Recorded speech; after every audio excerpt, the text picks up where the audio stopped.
ত্রয়োদশ জাতীয় সংসদ নির্বাচনকে ঘিরে বিএনপির শীর্ষ নেতৃত্বে এখন চলছে তৎপরতা ও টানটান উত্তেজনা। দলের ভারপ্রাপ্ত চেয়ারম্যান তারেক রহমান শেষ করেছেন ৩০০ আসনের সম্ভাব্য মনোনয়ন প্রত্যাশীদের সঙ্গে গুরুত্বপূর্ণ বৈঠক।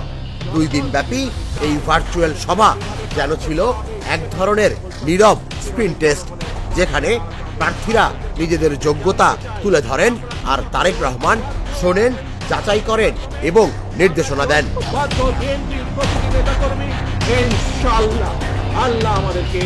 গেল রোববার ও সোমবার 2 দিনে ভাগ করে অনুষ্ঠিত হয় সভাগুলো।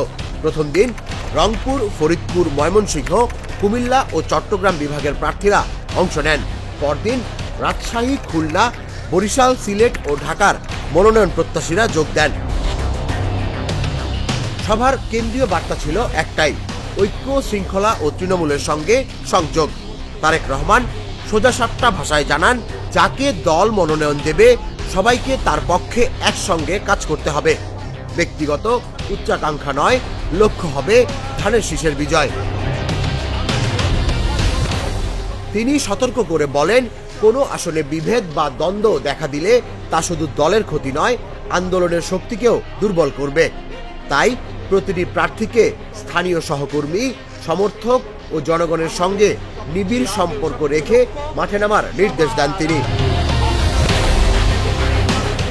মতবিনিময় সভায় অংশ নেয়া নেতারা বলেন, তারেক রহমানের কণ্ঠে দৃঢ়তা ছিল স্পষ্ট।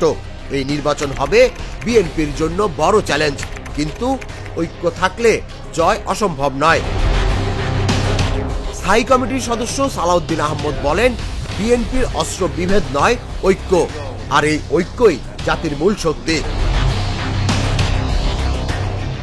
বৈঠকের শেষে একে একে প্রার্থীরা ঘোষণা দেন, যেই মনোনয়ন পান না কেন তারা সবাই ধানের শীষের পক্ষে মাঠে থাকবেন। রাজনৈতিক অঙ্গনে এখন প্রশ্ন একটাই: এই ঐক্যের অঙ্গীকার মাঠে কতটা রূপ নেবে আর কতটা টিকে থাকবে নির্বাচনের উত্তাপে। তুষার ইসলাম, জাগো নিউজ।